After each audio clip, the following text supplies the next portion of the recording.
Welcome! I'm Alex. I'm Jason. And we are The Gay Press!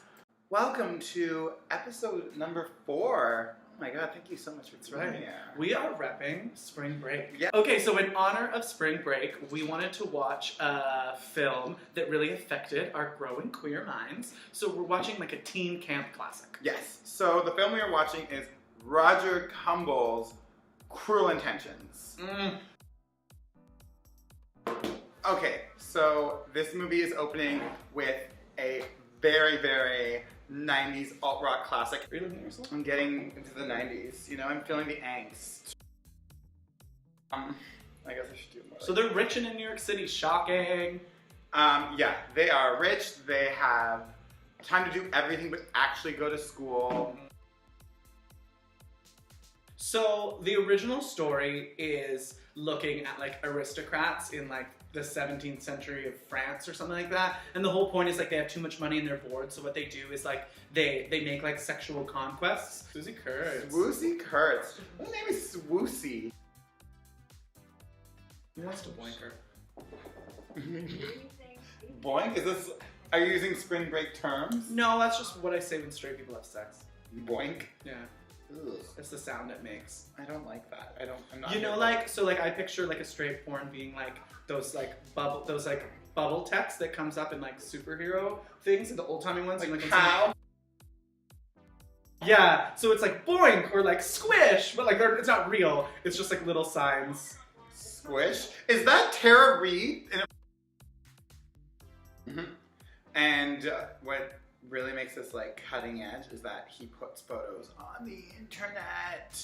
Someone signed on to AOL, clicked on Internet Explorer, and they saw a pixelated version of their naked body.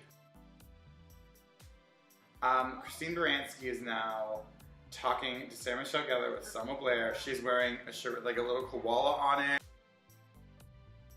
Oh my god, I forgot how much they infantilize her. She's supposed to be the same age as them, and she's like, I went to Australia. I had a bottle. So Sarah Michelle Gellar has this cross, and she's like, I love God. And later on, you see her, and she like takes it apart and does coke off of it. And like, I thought that was so scandalous. Also, Sarah Michelle Gellar took away her power blazer, and there's a corset and boobies. And again, they're step siblings. Amazing. She looks amazing. They have a dirty relationship. Ooh. They're like Downton Abbey. Like, where's he going? To a country estate? Is this in the Hamptons? They're riding horses? Who are these people? Oh my god. Okay, Reese is like in her first scene and she is acting circles around him. Okay, so here is the introduction of Joshua Jackson, another Dawson's Creek alum, Pacey, playing a gay. And I am here for it. This character, who is really just like a plot point, actually is very openly gay. Like, he's talking about this experience, and he's sleeping with this guy, and he's acting closeted, and he can't deal with it, and he's actually in a position of power. Ryan Felipe also just sort of like jerked off a bomb, so. Also, Sarah Michelle Gellar is dressed like Morticia Adams right now. She is going to a funeral in New Orleans. I think she's on American Horror Story Coven. Yeah, she is ready to be the next Supreme. She just borrowed an outfit from Stevie Nicks. It's amazing. And Selma Blair looks like she's going to the Kentucky Derby. There's also like Wimbledon or something. Fruit all over. Like an open papaya. Look, what is that? Sorry, let me just chew this papaya in the middle central fucking part with my witch friend who's gonna broom out. Anyways, it's the girl on girl kissing scene, which is very iconic. Selma Blair is greedy with that tongue. Ryan Felipe is in a wheelchair.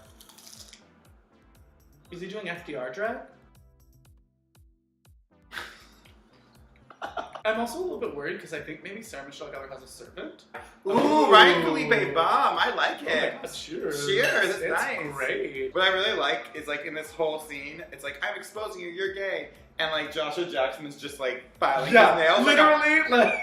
Like, actually, now that I'm looking back, I probably like was like, oh, this is my icon. I think it's a little bit easier for Ryan Felipe to get away with it because of the way people look at like attractive men. Like Yeah. Sarah Michelle Gellar, like if anyone found out she slept around, like her reputation would be done herself, right? Yeah, because like sure. women can't do that. It's terrible. Even the wave. Like I'm like, are you playing a kindergartner or a sexually active? She's drinking out of a crazy straw. Oh, look at her being zany. She's making wild faces. I actually like hate when people do that. Okay, so the Reese Witherspoon actressography. I'm excited to do this. Here we A go. great career. Okay. What's your number 5? Number 5, we'll go with her Oscar-winning role, Walk the Line. Yeah. And she sings, she dances, she uses her southern accent. And it's just a really great part. And Number 4, we're gonna go with Legally Blonde. Legally Blonde is just such a good example when she really brings like gravitas to a movie that like doesn't seem like it's gonna be that much, but she brings like a fun, like feminist standpoint that actually makes her performance great. Funny. Number 3, Election. I mean, my God, that is the epitome of another thing she's really good at doing, which is like psycho queen. Okay, number 2. This is like a bit controversial just because it's not a film, but I feel like we couldn't do this without putting Big Little Lies on the list. Absolutely. I think it's almost like what happens when Tracy Flick grew up. Yeah, absolutely. The role is tailor-made for her. Number 1. Oh my God, I'm excited about number 1. Number one, we're gonna go with Wild. It's astounding. It's a movie that's essentially about nothing, but it's so present and so like real. It's disturbing. It's like Sad. yeah. It's just funny. Yeah, it's raw. It's a very raw, open performance. From legend or the folklore, they actually made a TV series that didn't end up getting picked up, and they put the pilot together as a movie and called it Cruel Intentions 2. And so I remember Entertainment Tonight being on the set of the Cruel Intentions TV show, and obviously it's Entertainment Tonight, so they can't show that much. And there's this whole sequence with this like actress, and she's talking about like, oh, I have to do some racy stuff. Basically, she's on a horse, and like you could figure out that basically she's gonna have an orgasm on a horse. Oh. Do you know who that young actress is? Amy Adams.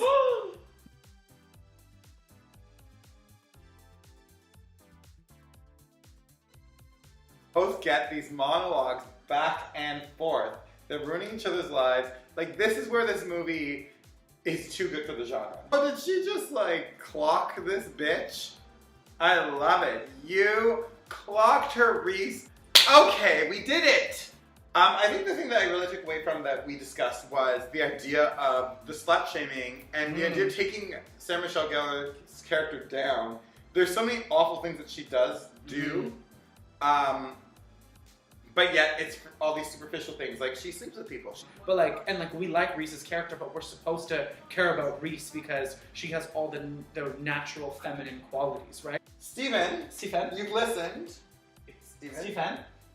Okay, ready? You ready? Okay. Wow. Yeah, 3. We know. As always, thank you so much for watching. Please subscribe on YouTube. Please follow us on all social media. We love your support. Please comment. Tell us what you love. Thanks for watching. Cheers!